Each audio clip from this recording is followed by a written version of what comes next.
Assalamualaikum warahmatullahi wabarakatuh. Pada kesempatan kali ini kami akan mempresentasikan paper Vindix dari dua paper. Berikut anggota kelompok kami ada Alfonso Tandio, Dava Virus Anizari, Alwi Hakim, dan saya sendiri Faisal Barik Maulana. Next. Oke, pada paper pertama BPI Challenge Non-Student Submission. Next. Nah, pada paper ini itu menjelaskan kalau proses pengadaan sangat penting bagi organisasi untuk menyediakan layanan dan produk secara efisien. Nah, studi ini tuh gunain teknik proses mining untuk menganalisis data pengadaan dari perusahaan cat dan pelapis yang berbasis atau berkantor pusat di Belanda. Next.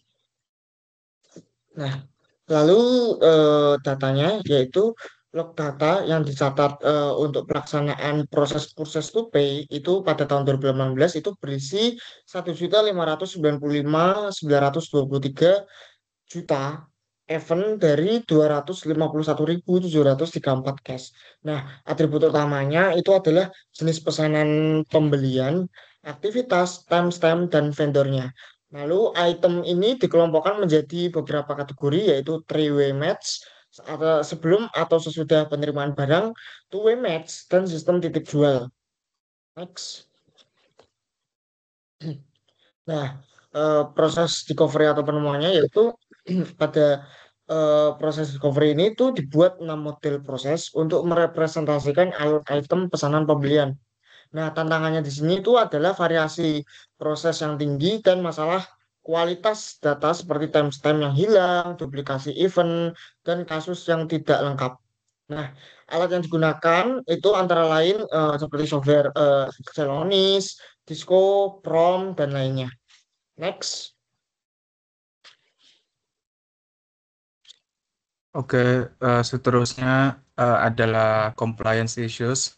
Nah, dalam paper ini telah ditemukan beberapa pelanggaran dalam compliance ya, yang ditemukan dalam logs. Nah, jadi ada 3 jenis apa compliance issues.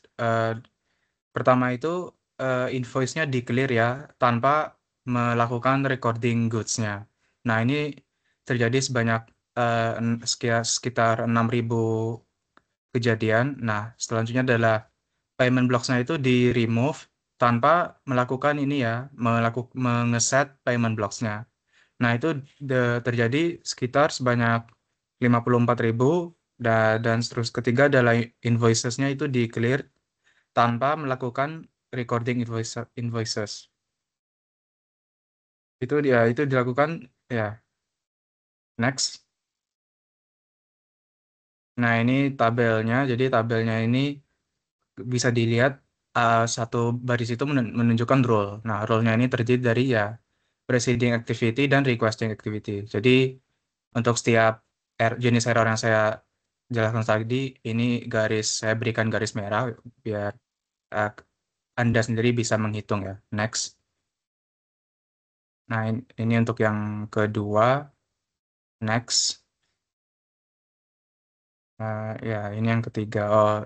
Saya juga lupa jelaskan. Jadi ada kolom single occurrence. Nah, itu kalau ada bernilai true berarti tidak terjadi itu ya violation. Tidak terjadi apa compliance violation, pelanggaran. Jadi ya, begitulah. Next.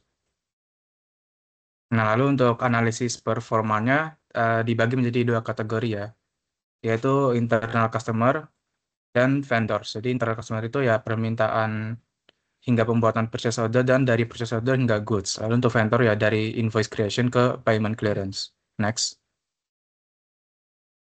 Dan jadi performanya ditemukan bahwa goods didapatkan sebanyak 2 hingga 3 minggu, sedangkan namun clearing invoices dapat memakan beberapa minggu. Dapat dilihat di bar graph di bawah ya. Next. Nah, ya, untuk conclusion penutup, nah analisis ini menemukan beberapa inefisiensi dan resiko compliance ini ya, compliance error di dalam proses procurement. Nah, walaupun goods diterima pada tepat waktu, tapi invoice clearance-nya dapat memakan waktu yang lama. Next. Nah, dari penemuan yang sudah kita dapatkan, kita merekomendasikan bahwa kualitas data itu dapat ditingkatkan dan pelanggaran kepatuhan atau compliance dapat diatasi ya. Agar organisasi dapat meningkatkan efisiensi proses ini procurement dan mengurangi risiko operasional. Terima kasih. Oke, berikutnya saya akan menjelaskan mengenai juga hal yang sama gitu, tapi ini adalah yang lain membahas tentang submission dari student. Nah, latar belakangnya jadi sudah sama yang dijelaskan yang tadi, sudah mirip. Jadi ini fokus pada analisis proses pembelian hingga pembayaran dengan tujuan untuk memahami waktu penyelesaian dan compliance terhadap ketentuan pembayaran. Nah, dengan proses mining dan machine learning yang digunakan untuk menganalisis event log dari sistem informasi organisasi yang berisi lebih dari 1,5 juta kejadian pesanan pembelian dari tahun 2018. Perusahaannya adalah perusahaan cat yang tadi juga sudah disebutkan di bagian depan. Nah, kemudian ini adalah compliance analysis. Jadi penelitian ini sebenarnya yang dilakukan oleh kelompok ini, yaitu dari kelompok student, ini mengidentifikasi bahwa compliance terhadap ketentuan pembayaran dapat dihitung jika data yang relevan tersedia. Tapi banyak kasus yang tidak dapat dibandingkan karena peristiwa yang tidak terjadi dalam jangka waktu tertentu. Nah, kemudian dibuat sebuah proses modelnya di sini, yaitu dibuat berbagai macam proses model yang berdasarkan kategori item purchase order, yaitu seperti three-way matching dengan goods receipt sebelum atau sesudah invoice, yaitu two-way matching dan juga consignment.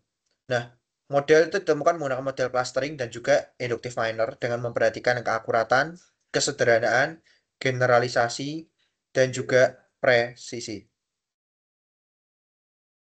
Kemudian untuk waktu penyelesaian invoice itu analisis throughput menemukan bahwa keterlambatan dalam pencatatan good receipt atau invoice dapat memperpanjang waktu proses. PO three-way matching dengan good receipt setelah faktor atau invoice memiliki waktu penyelesaian lebih lama dibandingkan kategori lainnya.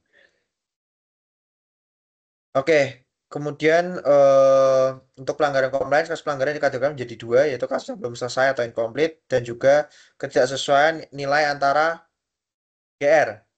eh Ya, ketidaksesuaian nilai antara GR, invoice, dan juga PO. Fitur tambahan seperti aktivitas ulang atau rework, kemudian PO retrospektif, barang diterima sebelum dibuat PO, dan juga segregation of datis, atau peran berbeda dalam pencatatan good receipt dan juga faktur, digunakan untuk memprediksi pelanggaran.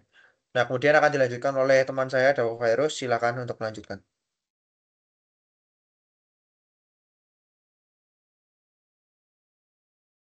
Izin melanjutkan penjelasan dari teman saya, Mas Alfonso.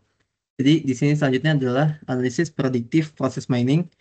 Fitur yang paling berpengaruh itu ada jenis dokumen, terus kemudian jenis kategori item, misalkan service atau standar. Terus yang ketiga adalah aktivitas reward, misalkan perubahan harga atau pembatalan faktur atau invoice atau GR. Next. Nah, selanjutnya ini adalah hasil dan saran dari kelompok kami, Insight Future Recommendation. Jadi yang pertama itu adalah pengawasan lebih ketat. PO dengan net value tinggi dan banyak aktivitas ulang lebih rentan terhadap pelanggaran. Terus yang kedua itu subkategori tertentu seperti marketing, support services, dan road package memiliki resiko pelanggaran yang lebih tinggi. Next. Terus beberapa sarannya adalah peningkatan proses, yaitu mengurangi aktivitas ulang dengan kontrol lebih baik dalam pencatatan awal. Yang kedua, implementasi sistem peringatan dini berbasis prediksi untuk PO yang beresiko tinggi. Yang kemudian saran selanjutnya adalah otomatisasi monitoring. Itu model prediktif pada event level dapat diterapkan untuk memberikan peringatan secara real time, membantu mencegah pelanggaran sebelum itu terjadi.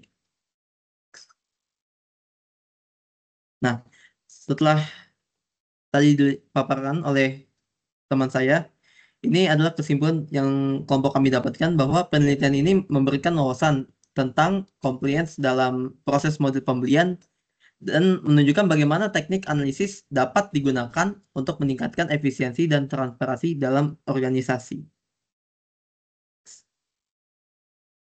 Next. Mungkin sekian yang dapat kelompok kami sampaikan. Kurang lebihnya mohon maaf. Wassalamualaikum warahmatullahi wabarakatuh.